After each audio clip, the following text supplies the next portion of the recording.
Take your hammer. See, as I push down, Once this is mounted back up, so let's see it.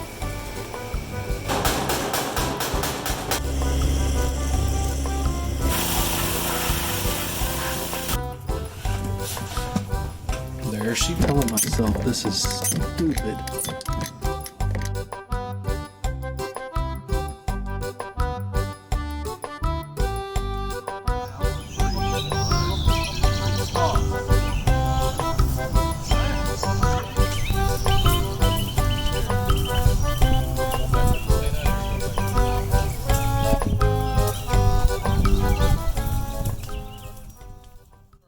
so if you just want to know the answer to what I did to insulate these faucets, I've got a thermostatically activated switch right here on a extension cord that I wired into this lamp cable. And what I did is I just insulated these covers, I added a light, a heat light to these insulated covers, and those are basically the same sockets for like Christmas lights.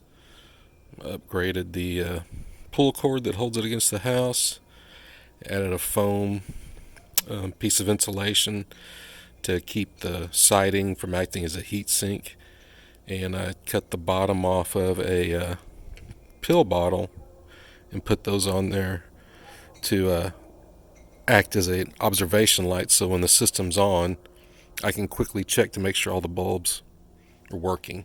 And the other way I can do that is I can just, if I want to check it, whenever I want to check it, I can just bypass that switch and just plug it straight into the wall. That's the solution. That's what I did. If you're interested to know how I did that and why, keep on watching. First, I'd ask if you'd hit that like button. That would really help me.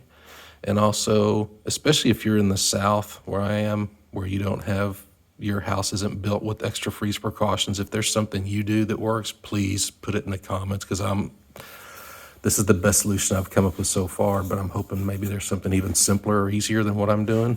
But either way, I'd like to know. So to kick this off, let's first talk about why I need to do this. So the first thing I did when I was trying to solve this problem is just do what y'all do, go on YouTube and look. But pretty much everything I found was from people in the North. And up there, the houses are built a lot differently than they are built in the South. So in the North, they take freezing into account. In the South, apparently nobody even knows it freezes when they build houses. Because down here, this is the type of faucet a house has. So here's the wall of your house. This faucet's on the outside. Now, it looks a lot like faucets up north or in other colder climates, but the difference is the actual valve that stops the water is right here. In more freeze-proof faucets, they look like this, but this extends deep into the house, on the inside of the house, and the actual valve is inside the house. So when you turn the water off, it's turned off out here, and then this part is allowed to empty out. So the part that's exposed to the cold outside, there's not really water in here. The other thing is, apparently up north, which I'm really jealous of, pretty much every house has the ability, like a cutoff, where you can just like turn the water off to the outside faucets. And you just go open them up, let them drain, you're done. Down here in the South, it's not like that. The cutoff for your house is probably at the street, and then there's one in your front yard somewhere, and then everything is off that one cutoff. So there really isn't a way to just cut off your exterior faucets unless you have a builder do it, or you have sometimes nicer homes will do it, but it's not on purpose. We have, well, I guess this is everywhere, when you have a water softener, the water will come into your house and it'll split. The interior stuff will go to the water softener, or basically anywhere you want softened water will go to the water softener. And the other branch goes to non-softened outlets, which includes all the outside ones. So if you're lucky to be able to get to where this branch is easily, you can add a cutoff here. And then whenever it's cold, you can just cut off your non-softened water outlets, which would be your exterior faucets. But if your house was built, that's if you have a newer house. The house I'm in was built in the 80s. So I don't have that. So the only thing I can do to keep my faucets from freezing is to keep my faucets from freezing. All right. So down here, and I'm in Central Texas, but this is pretty much all over the South. Down here, the accepted mode or method for freeze protection is one of these. You slap this sucker on the side of the house. Everybody's probably seen these on the side of the house. And what this does is it seals the faucet off from the outside air, and it really doesn't stop it from freezing. All these do is they just slow down how fast this gets to freezing. But 99% of the time, this is all you need, because down here, it doesn't freeze for weeks. It usually doesn't even freeze for days. It usually freezes at night, gets up to above freezing during the day, back freezing at night. So these work perfectly. The problem is when you have these weird events, like we had one last year, the big freeze apocalypse, or whatever you want to call it, where it was down like into the fives, which is like unheard of down here, and it was for days. These won't work because they'll slow down how fast this cools off, but eventually this is going to get to freezing. The only way to stop this from freezing is to actively heat this. Okay, so I've been thinking about this issue, and my plan, one of my thoughts is, so you got these faucet covers, you probably recognize these, and here would be a faucet. So the faucet would sit, can I see that? Pretty much like right here. And depending on if you loop that little rubber zip tie thing over the top or the bottom or over here, this faucet will move up and down in this cover. And so I can hook it to where the faucet's almost like this. And so my thought is, drill a hole up here, hot glue one of these in there, and so basically you would have a bulb inside this foam container. If I had those in there, I've calculated I could go 250 feet with like 10 bulbs, and it's not hardly pulling anything. And so I bought these. These are basically thermostatically controlled switches. So, and I wrote on there, if it gets down to 38, they turn on, and they won't turn off until it gets back up to 50 degrees. And I've already tested it and it works. So basically you just plug this in outside, plug the string of lights that are plugged into this into here, and then you're done. As long as you keep these on the faucet, whenever it gets cold, this thing will kick on. And okay, the way these connectors work is, you can see there's two little knives or teeth or whatever. And so when you put the wire down, the one on the left goes in one wire and one on the right goes in the other wire. And this clip just goes down, snaps in and squeezes the wire in there. And it pierces these two things. When it's done, it looks like this.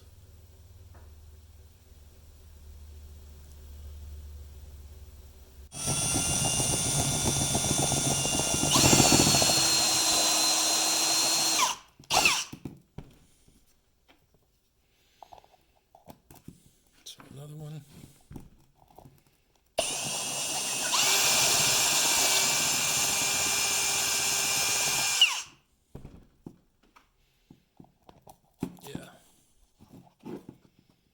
Okay, so stick this in.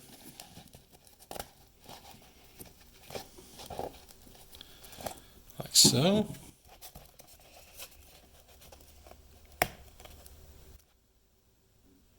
Yeah, I like it. So I think I'll put some silver tape up here. Let me be back. Let me get some. Okay, what I've got is some silver tape. This is what you use to seal ducts. So I've made me a couple of strips of this, and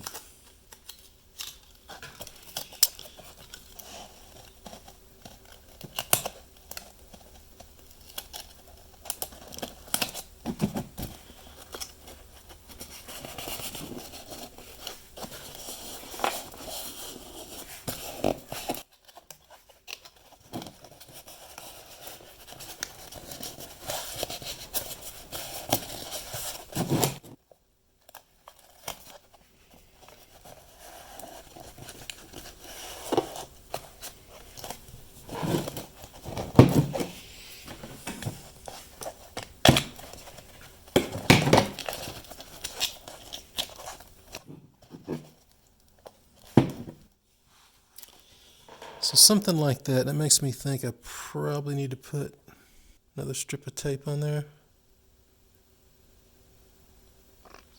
Yeah, that's good.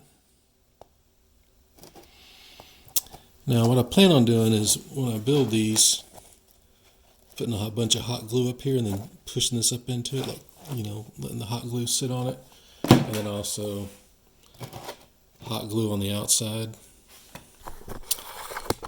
The one complication with this, getting these connectors on this wire is not easy. I mean, for this, I didn't have pliers, but I mean, I couldn't. It's not like you just stick it on there and push it on and it goes through it. I mean, I was basically using like a pair of channel locks to like really mash this together.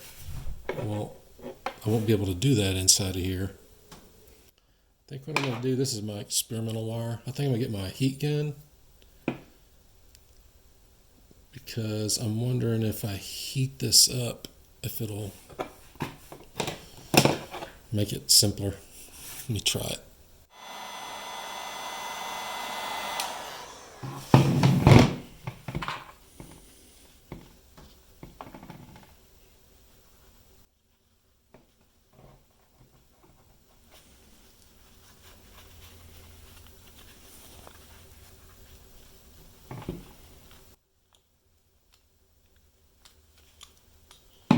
And honestly, I don't know how hot I got it. I might not have even gotten it that hot. Okay, we're going to do proof of concept here. So, I don't know if y'all can really see. I'm going to try hot gluing it in there. So, I'm going to try to force it down in that crack. I don't know if y'all can really see that or not, but I'm always trying to stick the tip down in there and squeeze and get the glue. There we go. See what it looks like on the inside. Alright, so I trimmed off that clip, if you can see that. So this will just go down in there like that. Okay, so now lay this in here. I wonder if I should heat gun it up. Yeah, you know what? I'm not sure how much it helps, but we need to give ourselves the best chance for success. So, all right.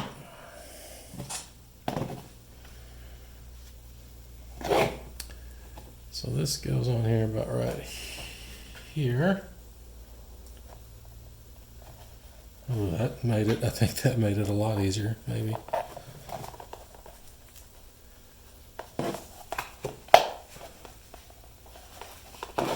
So we got it to that point.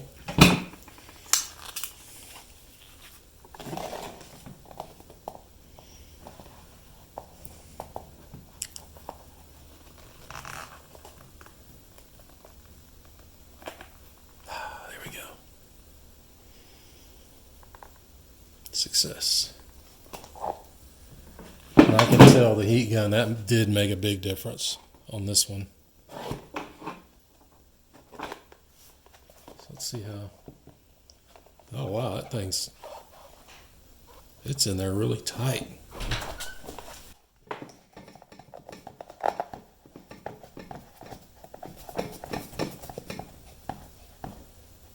We could go full on redneck here and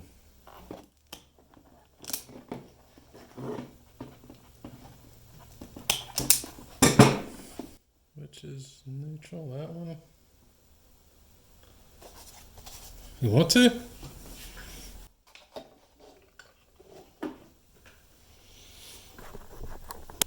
Okay, so this is like some serious don't do this crap at home. But let's see, it's either going to blow up, something bad's going to happen, or we'll see what happens. Oh, there we go.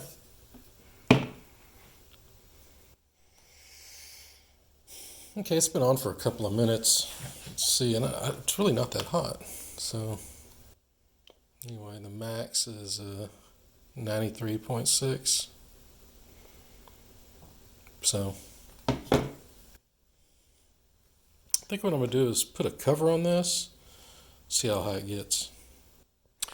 Okay, here's the setup. I've got the light on. I've got a temperature probe in there. So I'm going to cover it up.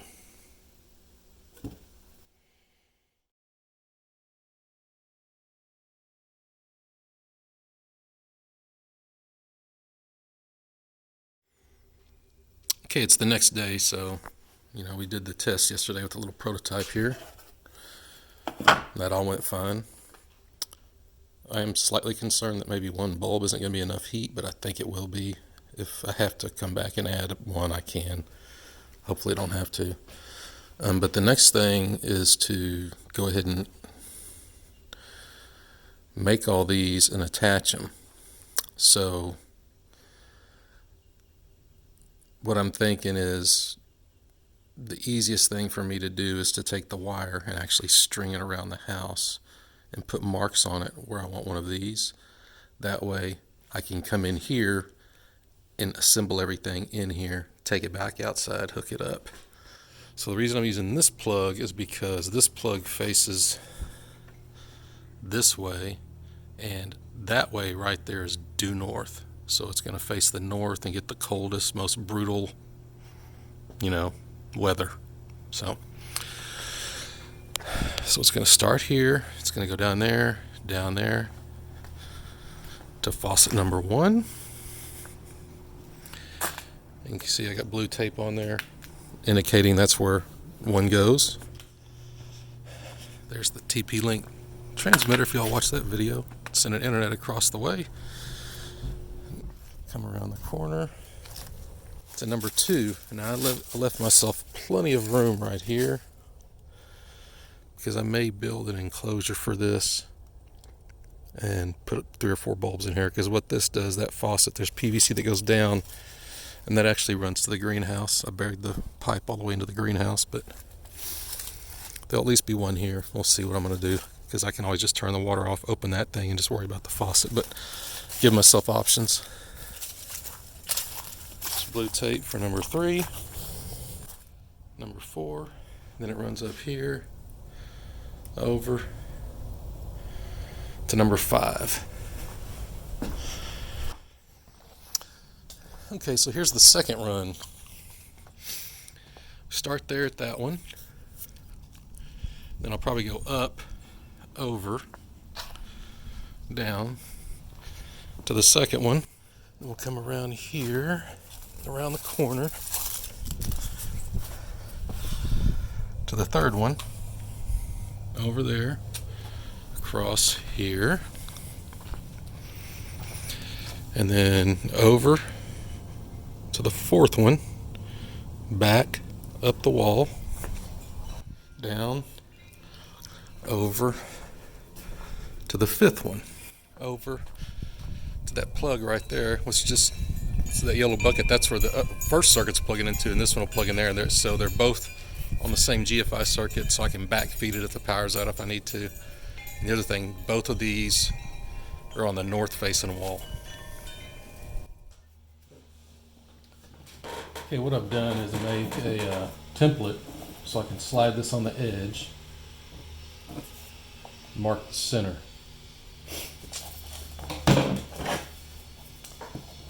This one fits right over here, so I'm going to try to make them all the same. And now what I'm going to do is I'm going to drill the first one, and I'm going to make a mark on this step bit so I know how to go each time. So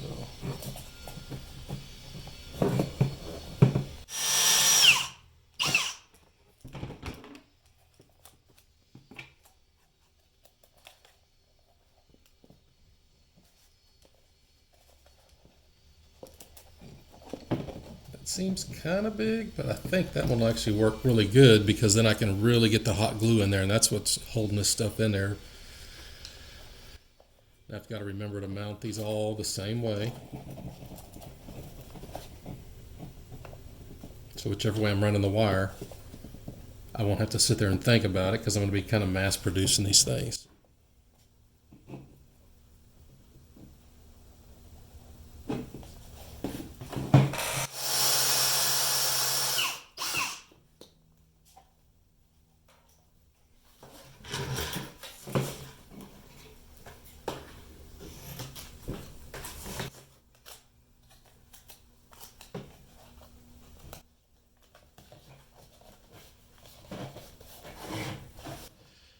wire on the left, if you can see, that has ridges.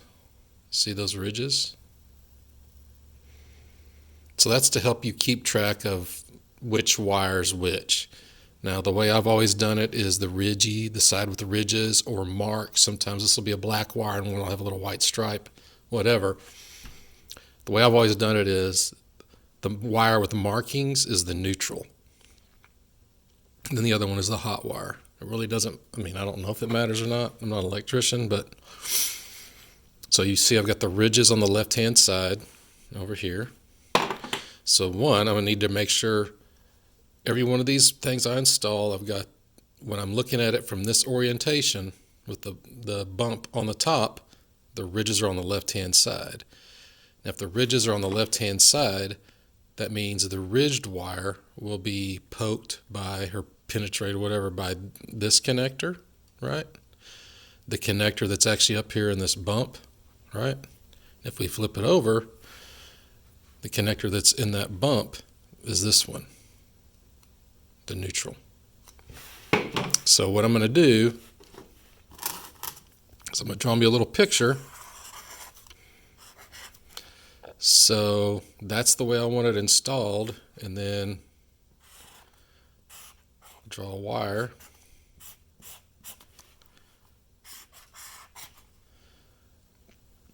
So that's ridges and that's not ridged, and just it has to make sense to me. Do whatever you can is easy for you to remember. But so in this orientation, the neutral side will be facing up. So this is the neutral up here.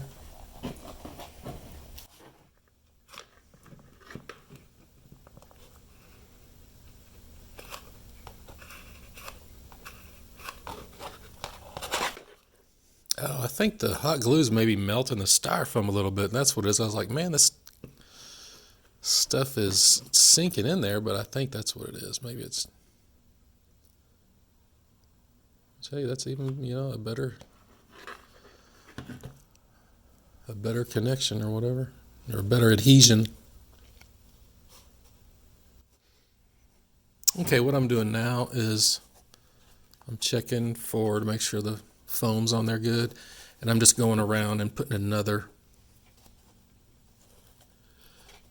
thing of glue on it. You can see, like, right, I don't know if you can tell, like right in there, it's kind of sunken in. So I really do think that maybe the glue is melting the foam a little bit, which is actually cool because then it'll give it a really good bond. But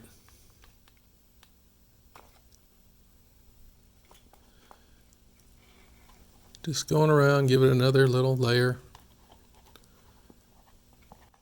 Got my hieroglyphics taped down to the table, reminding me which way the wire goes.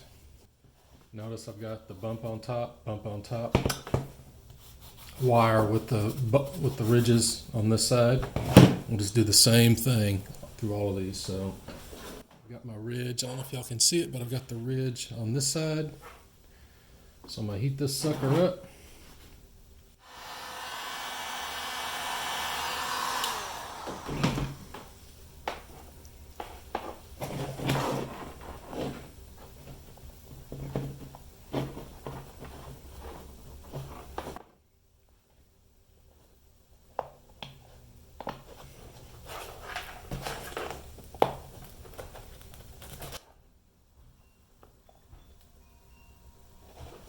Alright.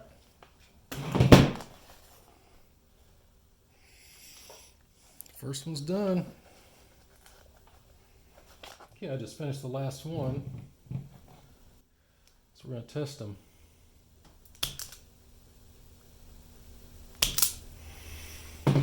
So, not quite sure how I'm going to do this because it's going to be pretty unwieldy because I got so many feet of cable. Yeah, let's see, which one is this? This is my neutral.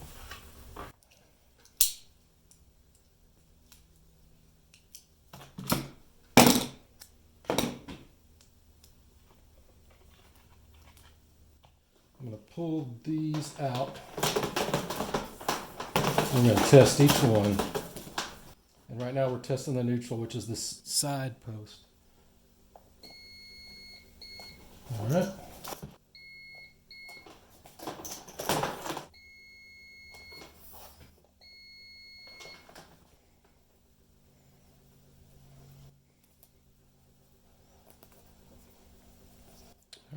So now it's on the hot wire.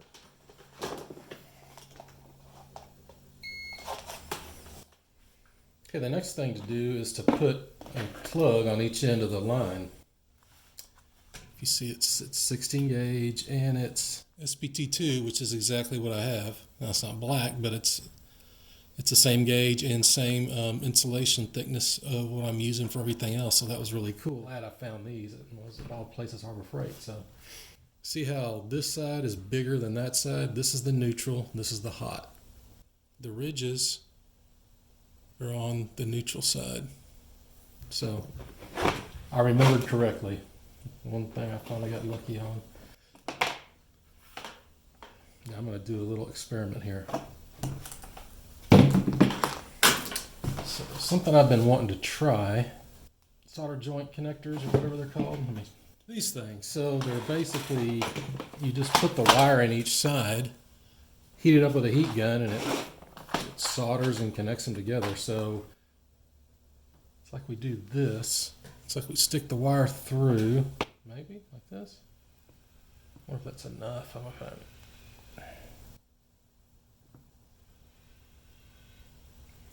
And then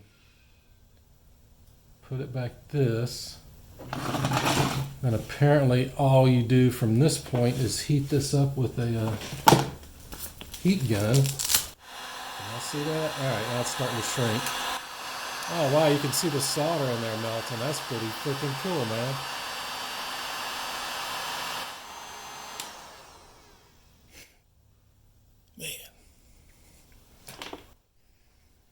Okay, I've got this is the plug, and this is the beginning of the run. So let me get these stripped.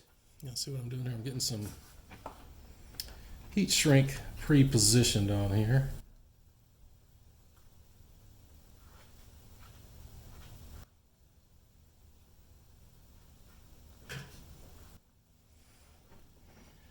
Okay, so there's the one with the ridges. And there's the one with the ridges. So these two go together.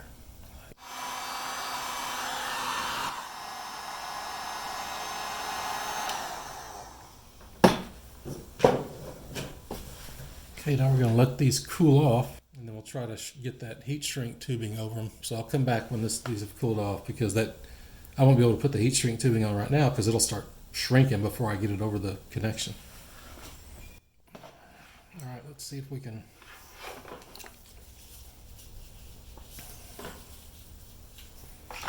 slide this over. I've got my doubts, but we'll give it a shot.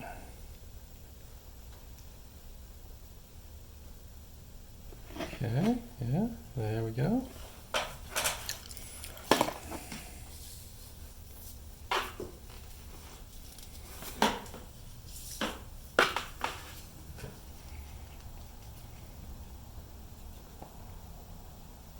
I'm going to heat this up to shrink this end to make it easier to get the other end over. Basically, I wanted this little thing right here to really shrink down so I can fit this part over it, so we get overlapping.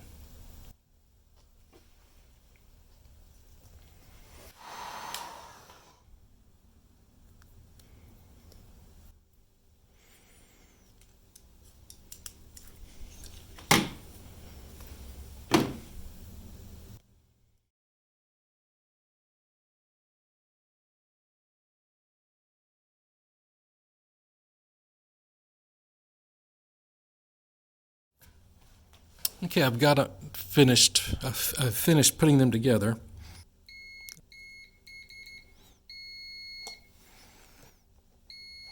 All right, cool. Let me go find some bulbs. We'll turn it on and see what happens.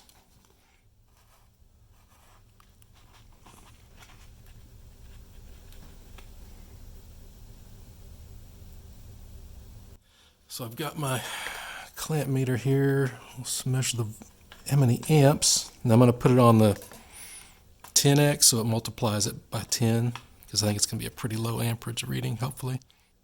And that says 2. So that really means 0.2 amps. Okay, I got everything installed. So what I plan on doing, see there's the first one right there. It's supposed to get down to like 30 degrees tonight. So I've got a temperature probe inside of there. Then I've got another one sitting on top, just right there on that sprinkler. Let's see, it looks like the temperature out here is what would that be? 22, 4, 6, 27 degrees. So we can go out here and check and see what. Okay, and it looks like the housing is keeping it at 53, 54. So that's pretty dang good. Okay, before I make this video, I want to show you one of the enhancements I've already been making. So just pull this out. The issue is I'm trying to really tighten these against the house, and it depends on if your house is smooth, it's not a big deal. Mine is all rocky, so to get a good seal, I got to really reef down on these things for them to hold. So I ordered this kit. I mean, there's 1,000 of them on Amazon. It's just a paracord kit. So what I'm doing, so I'm like, on.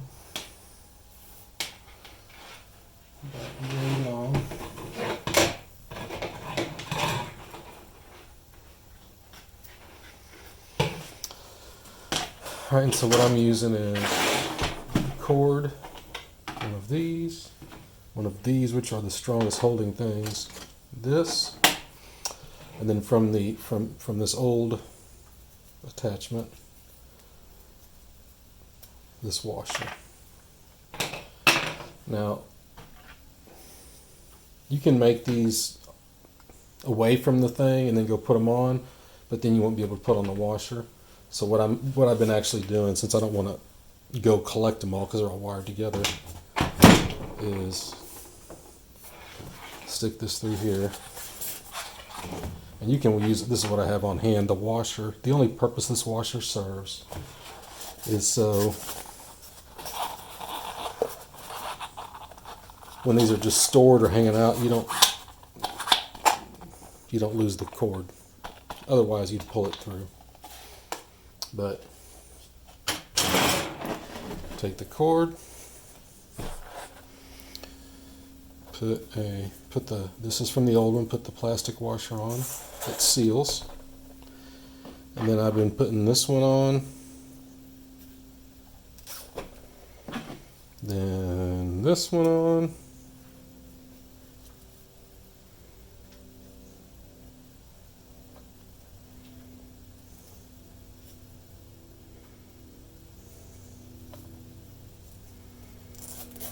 And then to give it a nice finished touch, this kit came with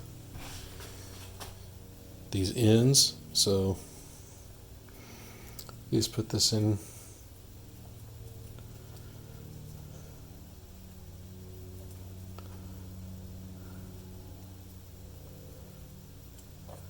I'm not going to snap it because I'm going to use this on one outside, but you would just snap this and it gives it I'll snap it. There. Gives it a nice finished look. And then the good thing is these are really stretchy, so you see, so you can really get up on it and then pull really tight, and then hold this one and then pull this other one down, and you keep working those two, ratcheting both of these down. You can really get this thing super tight. But that's the only modification I've been making, and that's only necessary if the side of your house is real wavy, right here. If it's not, then this is unnecessary. But you can see how there's already a gap here, up here, and I tightened this yesterday, but this thing just doesn't have the power to hold. So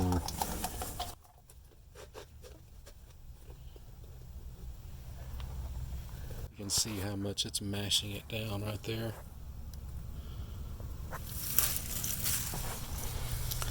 And the better thing is these don't seem to loosen up. So This serves two purposes. One, it'll make up for this uneven space, you know, these cracks. The other thing is, it depends on the siding your house is made of. Mine's all rock. So this rock is just a big heat sink. So if you think this is closed in, all the heat that I'm pouring in here is getting absorbed by this rock, or a lot of it is. So this will actually insulate this part of the faucet from the rock, and hopefully this part in here will get a lot warmer.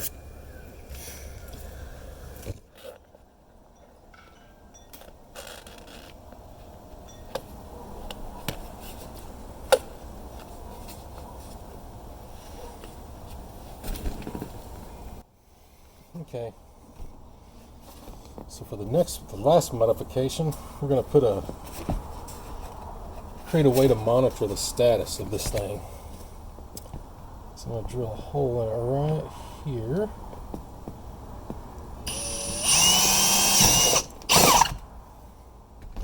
Okay, for the final thing is I cut off the end of a pill bottle. We are going to hot glue this thing onto the top, and it will be a way to check the status of these, because the one, besides the power going out, obviously the one other thing that could happen is you could pop a bulb and not know it. So if you have a bad bulb, these don't really work. I'm proud of that. That looks professional. I mean, I'm not kidding. That's pretty sweet. So I'll pat myself on the back. Y'all ain't got to worry about it.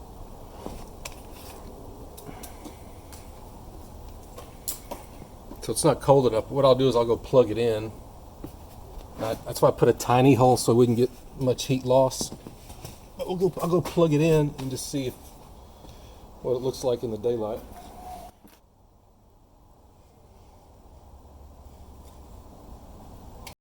Oh yeah, perfect. So there you go. 64 inside, 25 on the outside. Alright, we're freezing to death. I'm going in. Okay, I'm just finishing editing this video, and I thought I'd come do a final follow-up. The system's been running for about a month. No problems. Takeaways are those little switches are freaking awesome. They work perfectly. No issues with them. And they pretty much, I was out here one time messing with them, and they pretty much turn on and off together. So they seem to be pretty accurate. The second thing is the biggest impact on really preserving the heat in there. The fact that I put foam against the side of the house, that big piece of foam, actually made more difference than having that cover completely sealed. And it starts to make sense that I think about it, because this rock wall is just acting as a huge heat sink. So protecting the interior from that rock wall allows the heat to build up, actually more than having it perfectly sealed. But now that they're perfectly sealed and has that foam, these things, those little tiny 7-watt bulbs, really crank out the heat.